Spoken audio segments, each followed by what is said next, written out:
নমস্কার বন্ধুরা, শ্রাবন্তী অ্যান্ড দেবী রেসিপিতে আপনাদের সবাইকে আবারও স্বাগত জানাই। ফুলকপির সিজন চলে এসছে, ঠান্ডা পড়ে গেছে, তাই ফুলকপির একটা নিরামিষ রেসিপি আপনাদের সাথে আজকে শেয়ার করব।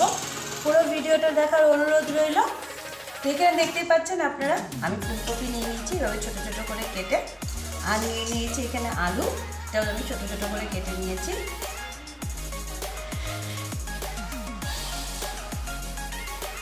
আমি এখানে আগে থেকেই একটু গরম জল বানিয়ে রেখেছি। আমি গরম জলের মধ্যে ফুলকপিগুলো দিয়ে দেবো, যাতে ফুলকপির ভেতরে যদি পোকা টোকা থাকে সেগুলো বেরিয়ে যাবে। গরম জলের মধ্যে আপনি হার্ডলি 15 মিনিট ফুলকপিটা যদি ভিজিয়ে রাখেন, যদি পোকা থাকে সেটাও বেরিয়ে যাবে, আর ফুলকপিটাও একটু নরম হয়ে যাবে। আমি গরম জলের মধ্যে ফুলকপিগুলোকে দিয়ে দিলাম। আপনারা চাইলে এর মধ্যে একটুখানি লবণও দিয়ে রাখতে পারেন।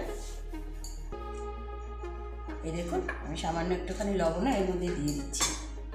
তো এটাকে আমি 15 মিনিটের মতো রেখে দেব। এবার এর মধ্যে ফুলকপি আর আলুর মধ্যে আমি এখানে ইউজ করবো কাবলি চানা। কাবলি চানার সাথে লাল চানাও আছে, যেটা আমি একটু সিদ্ধ করে নিয়েছি। এটা আমি এই রেসিপিতে ইউজ করবো। আমি আগে বলছি আমি নিরামিষ বানাবো এই রেসিপিটা। এবারে মশলাটা রেডি করে নিই। তো আমি প্রথমে মশলাগুলো তৈরি করে নিই। এখানে আমি দিয়ে দিচ্ছি 1 চামচ,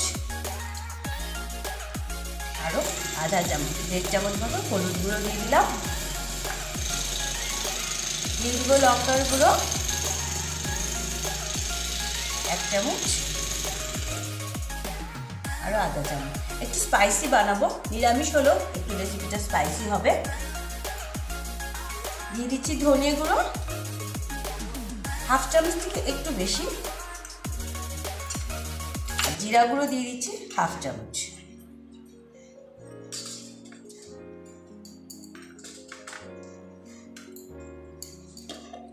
এবার এর মধ্যে দিয়ে দিব কাশ্মীরি লাল মির্চি। আপনারা সবাই জানেন কাশ্মীরি লাল মির্চিটা ঝাল হয় না, কালারটা খুব সুন্দর হয়। তাই আমি এখানে 1 চামচ পরিমাণে কাশ্মীরি লাল মির্চিও দিয়ে দিচ্ছি। চাইলে আপনারা আরেকটু দিতে পারেন, এটা আমার আর লাগবে না, এটুকুই হয়ে যাবে। এবার হলো এই রেসিপির মেন মশলা, সেটা হচ্ছে MDH-এর কিচেন কিং। এই মশলাটা আমি এর মধ্যে ইউজ করব। মার্কেটে এগুলো কিনতেই পাওয়া যায়।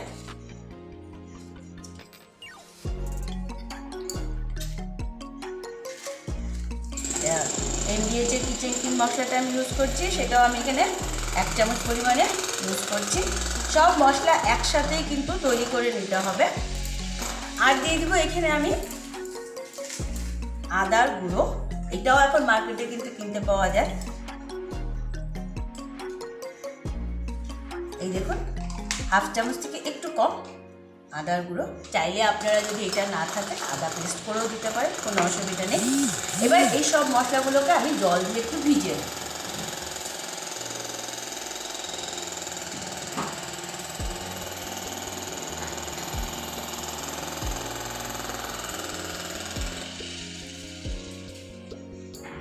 পরিমাণ মতো জল দিয়ে দিলাম এবং পুরো মশলাটাকে খুব ভালো করে মিক্সড করে রাখতে হবে।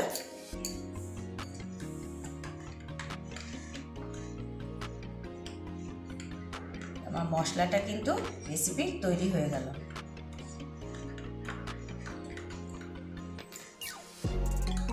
আমাদের চ্যানেলের নামটা আমরা বদলে দিয়েছি, তার জন্য আপনারা ভাবেন না যে চ্যানেলটা অন্যরকম হয়ে যাবে, না, ঠিক আগের মতোই আমাদের রেসিপি চলবে, শুধু নামটা আমরা বদলে দিয়েছি। অবশ্যই আপনারা আমাদের সাথে থাকবেন। আমার মশলার পেস্টটা কিন্তু তৈরি হয়ে গেছে।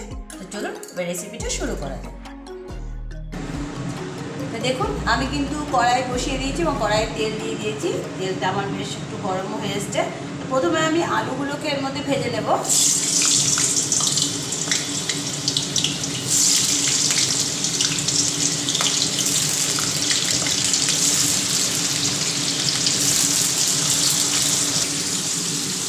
সামান্য একটুখানি হলুদ গুঁড়ো দিয়ে দেবো এর মধ্যে, দিয়ে একটু লাল লাল করে আলুগুলোকে প্রথমে একটু ভেজে নেব।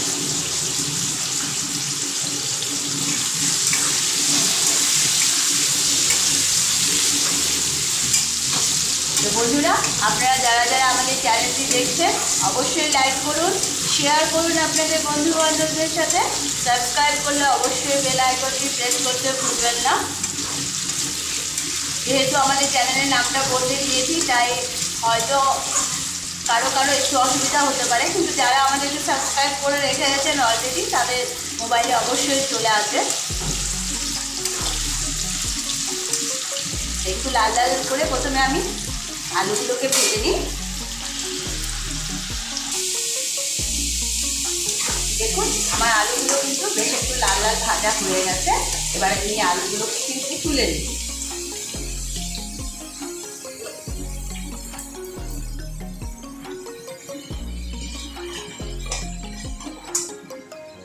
আলুগুলোকে আমি তেল থেকে তুলে নিচ্ছি।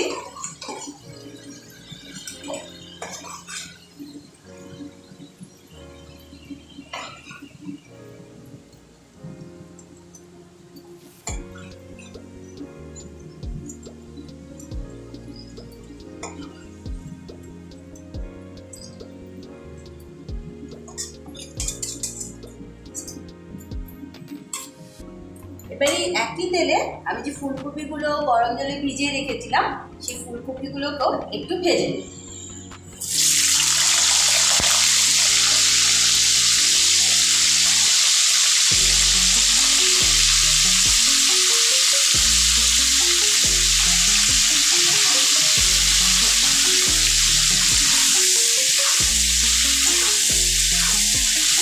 ফুলকপিগুলো একটু লাল লাল করে ভেজে নিই।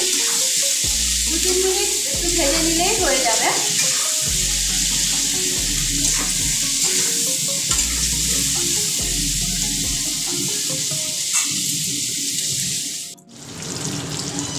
আমার ফুলকপিগুলি দেখুন ভাজা হয়ে গেছে। এবার আমি এগুলোকে তুলে নিই।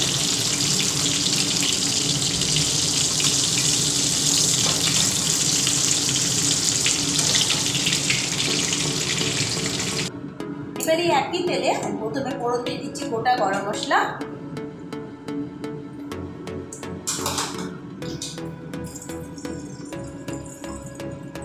তারপর দিয়ে দিচ্ছি সাদা জিরে,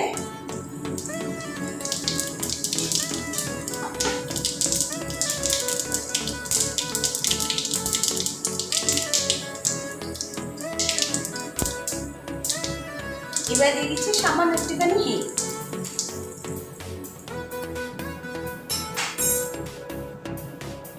এবার গ্যাসের স্টিকটা একটু মিডিয়ামে রেখে আমি যে মশলার পেস্টটা তৈরি করেছিলাম সেই মশলার পেস্টটা আমি এর মধ্যে দিয়ে দেবো।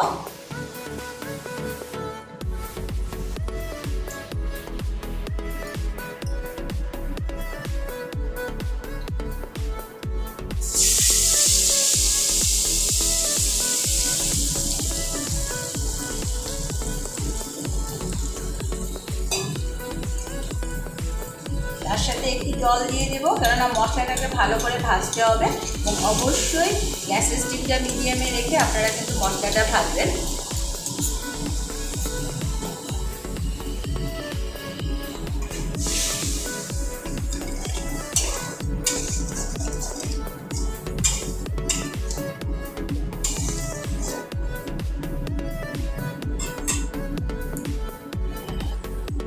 মশলাটা যখন এইভাবে একটু করে ফুটে আসবে তখন আমি এর মধ্যে দিয়ে দিব সেদ্ধ করে রাখা সেই কাবলি চানা।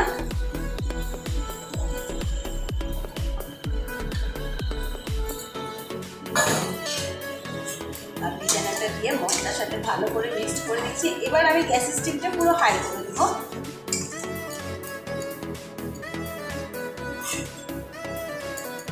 দিয়ে দিচ্ছি পরিমাণ মতো লবণ,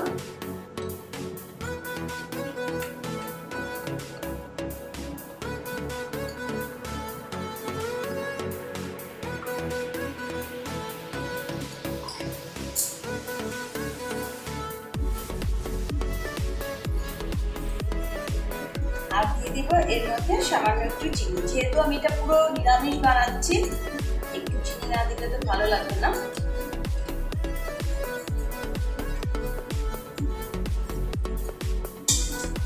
ভালো করে মিশিয়ে নিয়ে ভালোভাবে মশলা আর কাবলি চানাটাকে একটু ভেজে নিতে হবে।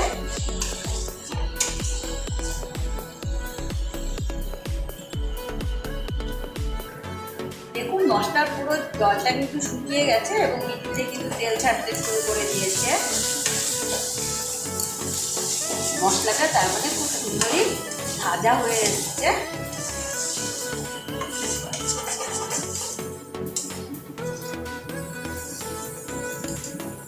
এবার আমি ভেজে রাখা ফুলকপি আর আলুগুলোর মধ্যে দিয়ে দিচ্ছি। গ্যাসের স্টিমটা কিন্তু পুরো এবার হাই করে রাখা আছে, না হলে এটা জল ছেড়ে দিবে। এবার ভালো করে মশলার সাথে মিশিয়ে নিতে হবে। রুটি বলুন, পরোটা বলুন বা ভাতের সাথে বলুন, ফুলকপির এই নিরামিষ রেসিপিটি কিন্তু দারুণ জমে যাবে। অবশ্যই আপনারা বাড়িতে একবার ট্রাই করে নেবেন। আর এর মেইন মশলাটা তো আপনাদেরকে দেখালামই, এমডিএচ টেস্টিং মশলাটা আমি এখানে ইউজ করেছি।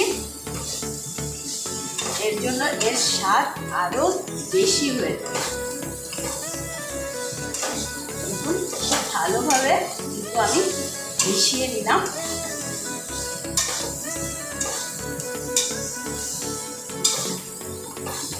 পুরো মশলার সাথে ফুলকপি আলু এটা কিন্তু দারুণ বেরিয়েছে। একবার আপনারা বাড়িতে বানিয়ে দেখুন, দারুণ একটা কিন্তু স্মেল। এবার আমি এর মধ্যে পরিমাণ মতো জলটা দিয়ে দেবো। এটা আমি বেশি ঝোল করবো না, মাখা মাখা বানাবো, কিন্তু যেহেতু ফুলকপি আলু এগুলোকে তো সেদ্ধ হতে হবে, পরিমাণ মতো আপনারা জলটা দিয়ে দিন।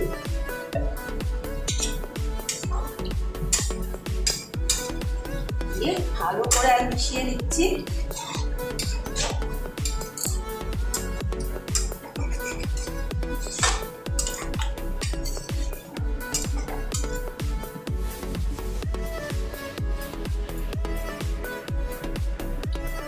এবার 5-7 মিনিট এটাকে হাই স্টিমে রান্না করে নিলেই তৈরি হয়ে যাবে ফুলকপি কাবলি চানার এই নিরামিষ রেসিপিটি। তো এটাকে আমি এখন ঢাকা দিয়ে দেবো এবং 5 থেকে 6 মিনিট ভালো করে এটাকে রান্না করব। আমি 3 মিনিট পর ঢাকাটা একটু খুলছি দেখে নেওয়ার জন্য।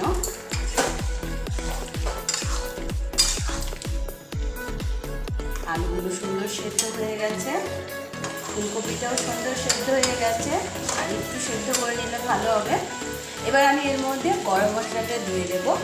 আমি আমার বাড়িতে বানানো গরম মশলা সবসময় ইউজ করে থাকি, আপনারা জানেন। সেটা একটু জলে ভিজিয়ে রেখেছিলাম এবং সেটা আমি এর মধ্যে দিয়ে দেব। দিয়ে আবারও মিশিয়ে দিচ্ছি। এবার আবারও ঢাকা দিয়ে দেবো এবং ঠিক মাখা মাখা টাইপ যখন হয়ে আসবে তখন আমি এটাকে নামাবো। দেখুন আমার রেসিপি কিন্তু একদম রেডি। আমি ঢাকাটা খুলে দিলাম। নামাবার আগে দিয়ে দিচ্ছি 1 চামচ পরিমাণ মতো ঘি দিয়ে এবার আমি গ্যাসটা অফ করে দেব। আর রেসিপিটা আমি এবার নামিয়ে দেব। গ্যাসটা অফ করে দিলাম, এবার নামিয়ে নেব। দেখুন আমার রেসিপি পুরো রেডি। কাবলি চানা দিয়ে ফুলকপির এই নিরামিষ রেসিপিটি নামিয়ে নিয়েছি আমি এবং এর ভিতরে আমি দিয়ে দিচ্ছি ধনেপাতা।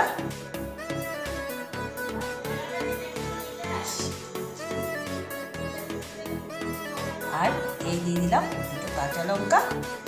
তো অবশ্যই এটা আপনার বাড়িতে ট্রাই করবেন, অবশ্যই আমাকে কমেন্টে জানাবেন কেমন হয়েছে। আবারও দেখা হবে নতুন একটা রেসিপির সাথে। ততক্ষণের জন্য ধন্যবাদ।